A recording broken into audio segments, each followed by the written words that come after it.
অবশেষে মাননীয় প্রধান উপদেষ্টা ডক্টর মোহাম্মদ ইউনূস জাতির উদ্দেশ্যে দেওয়া ভাষণে নির্বাচনের একটি সুনির্দিষ্ট রোডম্যাপ ঘোষণা করেছেন। মনে করা হচ্ছিল যে নির্বাচনের এই যে রোডম্যাপ ঘোষণা করা হলো, এবার অন্তত বিএনপি ক্ষান্ত হবে এবং তারা সাধুবাদ জানাবে, তারা সন্তোষ প্রকাশ করবে এবং ডক্টর মোহাম্মদ ইউনূসের এই ঘোষণা নিয়ে বা এই ঘোষণা জানার পর তারা নির্বাচনের জন্য দলীয়ভাবে প্রস্তুতি গ্রহণ করবে বা প্রস্তুতি শুরু করবে। কিন্তু হয়েছে তার বিপরীত। ডক্টর মোহাম্মদ ইউনূস অবশেষে নির্বাচনের রোডম্যাপ ঘোষণা করলেও বিএনপি আবারও ক্ষুব্ধ প্রতিক্রিয়া ব্যক্ত করেছে এবং তারা এই নির্বাচনের রোডম্যাপকে অস্বীকার করেছে। তারা কোনোভাবেই ডক্টর মোহাম্মদ ইউনূসের প্রদান করা এই নির্বাচনের রোডম্যাপকে তারা মানতে রাজি নয়। তারা মনে করে যে ডিসেম্বরের পূর্বেই নির্বাচন হওয়া সম্ভব ছিল, যেটা ডক্টর মোহাম্মদ ইউনূস চায়নি, তাই হচ্ছে না। তবে কি কারণে ডক্টর মোহাম্মদ ইউনূস চান না, এটা অবশ্যই প্রধান উপদেষ্টাকে স্পষ্ট করে জাতির উদ্দেশ্যে জানাতে হবে। নতুবা বিএনপির পক্ষ থেকে কোনোভাবেই এই নির্বাচনের তারিখটিকে তারা গ্রহণ করবেন এবং তারা মনে করবে যেটা এক প্রকার ডক্টর মোহাম্মদ ইউনূসের চালাকি। কেননা প্রধান উপদেষ্টা যেহেতু এপ্রিলের প্রথম সপ্তাহে নির্বাচনের কথা উল্লেখ করেছেন, আর ওই সময় আবহাওয়া প্রতিকূল থাকবে, আবহাওয়া অনুকূলে থাকবে না এবং পাবলিক পরীক্ষা থাকবে রমজান পরবর্তী সময়, তাই সবকিছু মিলিয়ে কোনো রাজনৈতিক দলের নেতাকর্মীরা তারা সুষ্ঠুভাবে প্রচারণা বা নির্বাচনী প্রচারণা চালাতে সক্ষম হবে না, যার কারণেই মনে করা হচ্ছে যে এখানেও আবার কোনো চালাকি রয়েছে। অর্থাৎ ওই সময়ে যখন নির্বাচন হয়তো কাছাকাছি চলে আসবে, সেই সময় দেখা যাবে যে বিভিন্ন কারণ দর্শিয়ে বা বিভিন্ন কারণ দর্শানোর মাধ্যমে ডক্টর মোহাম্মদ ইউনূস আবার নির্বাচনের টাইমটা আবার উনি বিলম্বিত করবেন, আবার হয়তো পিছিয়ে দিবেন। তো চলুন বন্ধুরা, আমরা এখন বিস্তারিতভাবে জানবো যে আসলে কি কারণে প্রধান উপদেষ্টার এই যে নির্বাচনের একটা ঘোষণা, এই ঘোষণার সময়সীমা নিয়ে বিএনপি আবার সরাসরি না বলে দিয়েছে। দীর্ঘদিন ধরে রাজনৈতিক দলগুলোর দাবি ছিল নির্বাচন রোডম্যাপ ঘোষণার। এ নিয়ে পক্ষে বিপক্ষে অনেক বাহাস হয়েছে, অনেক তর্ক হয়েছে। কেউ বলেছেন আগে সংস্কার তারপর নির্বাচন, আবার কেউ বলেছেন সবার আগে বিচার। গত শুক্রবার জাতির উদ্দেশ্যে দেওয়া ভাষণে প্রধান উপদেষ্টা মোহাম্মদ ইউনূস বলেছেন, পরবর্তী জাতীয় সংসদ নির্বাচন আগামী বছরের এপ্রিল মাসের প্রথমার্ধে যে কোনো দিন অনুষ্ঠিত হবে। এই ঘোষণার ভিত্তিতে নির্বাচন কমিশন উপযুক্ত সময়ে নির্বাচনের বিস্তারিত রোডম্যাপ দেবে বলেও জানান তিনি।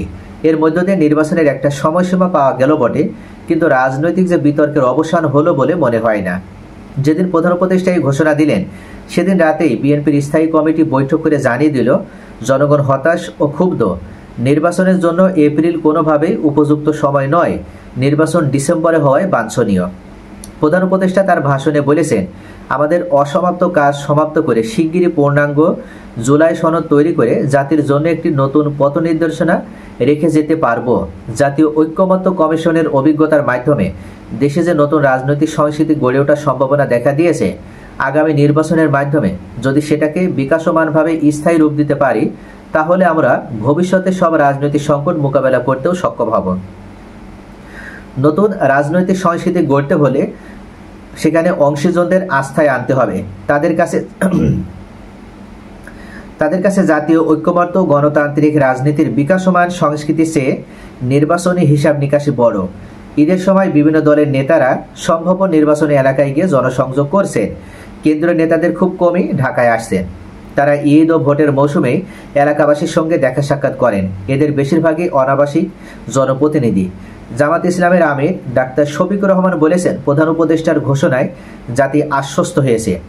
জাতীয় নাগরিক পার্টি এনসিপি বলেছে, যদি জুলাই সনদ, জুলাই ঘোষণাপত্র ও সংস্কার বাস্তবায়নের ব্যাপারে কার্যকর পদক্ষেপ নেওয়া হয়, তাহলে ঘোষিত এই সময়ে নির্বাচনের বিষয়ে তাদের কোনো আপত্তি নেই। খেলাফত মজলিস প্রধান উপদেষ্টার ঘোষণাকে স্বাগত জানিয়েছে। ইসলামী আন্দোলন প্রধান উপদেষ্টাকে ধন্যবাদ জানিয়েছে। এবি পার্টি প্রধান উপদেষ্টার ঘোষণার প্রতি আস্থা রাখার কথাও বলেছে। গণসংহতি আন্দোলনও বলেছে তার ঘোষণাকে ইতিবাচক হিসেবে দেখছে। নাগরিক ঐক্যের আহ্বায়ক মাহমুদুর রহমান মান্না বলেছেন, তারিখ ঘোষণায় একটা উদ্বেগ কাটল, কিন্তু ডিসেম্বরে নির্বাচন হলে সমস্যা কী ছিল। অর্থাৎ মাহমুদুর রহমান যেমন প্রশংসা করেছে, ঠিক তেমন আবার একটা প্রশ্নও ছুড়ে দিয়েছে। এপ্রিলে নির্বাচনের বিষয়টি কোনোভাবে মানতে পারেনি বিএনপি। অর্থাৎ বিভিন্ন রাজনৈতিক দল তারা এই নির্বাচনের রোডম্যাপ ঘোষণাকে সাধুবাদ জানালেও বিএনপি মূলত এটার বিপক্ষে অবস্থান নিয়েছে। তাদের মতে এপ্রিলের প্রথমার্ধে নির্বাচন হলে একদিকে আবহাওয়ার একটা সংকট এবং অন্যদিকে রমজানের মধ্যে নির্বাচনী প্রচারণা ও কার্যক্রম এমন এক পরিস্থিতি সৃষ্টি করতে পারে যা নির্বাচনকে পিছিয়ে দেওয়ার কারণ হিসেবে বিবেচিত হতে পারে। বিএনপির অভিযোগ, নির্দলীয় নিরপেক্ষ অন্তর্বর্তীকালীন সরকার একটি ঐক্যমত প্রতিষ্ঠার কথা বললেও একটি বিশেষ রাজনৈতিক গোষ্ঠীর দ্বারা প্রভাবিত হয়ে সিংহভাগ রাজনৈতিক দলের মতামত অগ্রাহ্য করে নিজেদের নিরপেক্ষতাকেই যেভাবে প্রশ্নবিদ্ধ করছে, তাতে অবাধ ও নিরপেক্ষ নির্বাচনের সম্ভাবনা নিয়ে দেশের জনগণ সঙ্গতভাবেই শঙ্কিত হতে পারে। জাতীয় ঐক্যমত্য কমিশনের সঙ্গে বৈঠকে বিএনপি সহ বেশিরভাগ দল ডিসেম্বরের মধ্যে নির্বাচন দেওয়ার কথা বলেছে। জামাত এপ্রিলের কথা বলেছিল, শেষ পর্যন্ত জামাতের কথাই সরকার মেনে নিল। এটাও বিএনপির ক্ষোভের কারণ। চট্টগ্রামে বন্দর ও রাখাইনে ত্রাণ সামগ্রী পাঠানোর মানবিক চ্যানেল স্থাপনের প্রস্তাব প্রসঙ্গে বিএনপি বলেছে, এই দীর্ঘ ভাষণে তিনি বন্দর, করিডোর ইত্যাদি এমন সব বিষয়ের অবতারণা করেছেন যা তারই ভাষায় অন্তর্বর্তীকালীন সরকারে 3টি ম্যান্ডেটের মধ্যে পড়ে না। প্রধান উপদেষ্টার বক্তব্যে শব্দচয়ন রাজনৈতিক ভাবধারার যে সীমা বা ভাবগাম্ভীর্যের সীমা, সেই সীমা অতিক্রম করেছে বলে মন্তব্য করেছে বিএনপি। এখনও স্পষ্ট যে দুই পক্ষের মধ্যে আস্থার সংকট চলছে। অন্তর্বর্তীকালীন সরকার মনে করে যুদ্ধ অবস্থা কাটিয়ে ওঠার পরই নির্বাচন হওয়া উচিত। আর বিএনপির মতে যত দিন যাবে পরিস্থিতি আরও নাজুক হবে, তখন সরকারের পক্ষে নির্বাচন করাই হয়তো সম্ভব হবে না। প্রধান উপদেষ্টা বলেন, সংস্কার, বিচার ও নির্বাচন এই 3টি ম্যান্ডেটের ভিত্তিতে তারা দায়িত্ব গ্রহণ করেছিলেন। সে বিবেচনায় আগামী রোজার ঈদের মধ্যে সংস্কার ও বিচারের বিষয়ে একটি গ্রহণযোগ্য জায়গায় পৌঁছাতে পারবেন বলে তিনি বিশ্বাস করেন। মিয়ানমারের রাখাইন রাজ্যের জন্য বাংলাদেশ করিডোর দিয়ে দিয়েছে বলে যে অপপ্রচার চালানো হচ্ছে, তাকে সবৈব মিথ্যা বলে ভাষণে উল্লেখ করেছেন মোহাম্মদ ইউনূস। তিনি বলেন, এটা সিলে কান নিয়ে যাওয়ার গল্প। যারা অসভ্য কল্পকাহিনী বানিয়ে বাংলাদেশের মানুষকে ক্রমাগত বিভ্রান্ত করে অশান্তি সৃষ্টিতে নিয়োজিত, এটা তাদেরই শিল্পকর্ম। রাখাইনে মানবিক চ্যানেল প্রসঙ্গে প্রধান উপদেষ্টা আত্মপক্ষ সমর্থন করে বলেন, জাতিসংঘের মহাসচিব গত মার্চে ঢাকা সফরকালে রাখাইন রাজ্যে মানবিক বিপর্যয় মোকাবেলার জন্য একটি ত্রাণ চ্যানেলের প্রস্তাব দিয়েছিলেন। তিনি বলেছিলেন, এই প্রস্তাব রোহিঙ্গাদের প্রত্যাবাসনে সহায়ক হবে, কিন্তু বিষয়টি প্রস্তাব পর্যায়ে রয়ে গিয়েছে। সরকার অনেক জাতীয় গুরুত্বপূর্ণ বিষয়ে রাজনৈতিক দলগুলোর সঙ্গে আলোচনা করেছে, কিন্তু চট্টগ্রাম বন্দর ও রাখাইনে মানবিক চ্যানেলের মতো বিষয়ে তারা রাজনৈতিক দলগুলোর সঙ্গে কোনো আলোচনা করেনি। এটার মানে হচ্ছে সরকার এই বিষয় নিয়ে আন্তরিক নয়। অর্থাৎ এই বিষয় নিয়ে যদি সরকার আন্তরিক থাকতো, তাহলে অবশ্যই তারা রাজনৈতিক দলগুলোর সাথে আলোচনা করে একটা সঠিক সিদ্ধান্তে আসতেন। এখন রাজনৈতিক দল কিংবা অন্য যারা সমালোচনা করছেন, তাদের যদি সরকার বিভ্রান্তি সৃষ্টিকারী হিসেবে গালমন্দ করে, সেটা নির্বাচনের জন্য অনুকূল পরিবেশ তৈরি করবে না। রাখাইনে মানবিক চ্যানেলের বিষয়ে মানুষের উদ্বিগ্ন হওয়ার যথেষ্ট কারণ আছে। ব্যাংকক বৈঠকে মিয়ানমার সরকারের মন্ত্রী 1,80,000 রোহিঙ্গাকে প্রত্যাবর্ষণযোগ্য বলে ঘোষণা দিয়েছিলেন। তাদের দেশে ফেরত নেওয়া দূরের কথা, আরও লক্ষাধিক রোহিঙ্গা বাংলাদেশে প্রবেশ করেছে। প্রধান উপদেষ্টা দেশে যুদ্ধ অবস্থা চলছে উল্লেখ করে বলেন, পতিত ফ্যাসিবাদ ও তার দেশি বিদেশি দোসররা নতুন বাংলাদেশ গড়ার সম্মিলিত প্রচেষ্টাকে পদে পদে বাধাগ্রস্ত করার চেষ্টা চালিয়ে যাচ্ছে। তারা নানামুখী অপপ্রচারে লিপ্ত। এই সংকট মোকাবেলায় তিনি রাজনৈতিক দলগুলোর ঐক্য ও সমঝোতার উপর জোর দিয়েছেন। কিন্তু বাস্তবে সরকার রাজনৈতিক দলগুলোকে আস্থায় নিতে চায় এরকম কোনো উদ্যোগও নেই। কেবল নির্বাচনের তারিখ নয়, আরও অনেক বিষয়ে সরকারের সঙ্গে রাজনৈতিক দলগুলো, বিশেষ করে বিএনপির দূরত্ব তৈরি হয়েছে। যেদিন তিনি জাতির উদ্দেশ্যে ভাষণ দিলেন, সেদিনই ঈদগাহ মাঠ পরিদর্শন করে বিএনপির নেতা ইশরাক হোসেন ঘোষণা দিলেন, নগর ভবনে কোনো প্রশাসক বা উপদেষ্টা বসতে পারবেন না। সেখানে যদি কোনো ধরনের প্রশাসনিক সমস্যা হয়, তাহলে 75 ওয়ার্ড থেকে যারা সাবেক কমিশনার ও কাউন্সিলর ছিলেন, ভোটার, গণ্যমান্য ব্যক্তি ও বিভিন্ন প্রতিষ্ঠানের প্রিন্সিপালদের নিয়ে আমরা প্রয়োজনে বিপ্লবী ঢাকা কাউন্সিল গঠন করে সাময়িকভাবে নিয়োগ দিয়ে নগর ভবন চালাবো, কিন্তু এখান থেকে ফিরে আসার কোনো সুযোগ নেই। এই ঘোষণার মধ্য দিয়ে তিনি সরকারকে কঠিন বার্তা দিয়েছেন।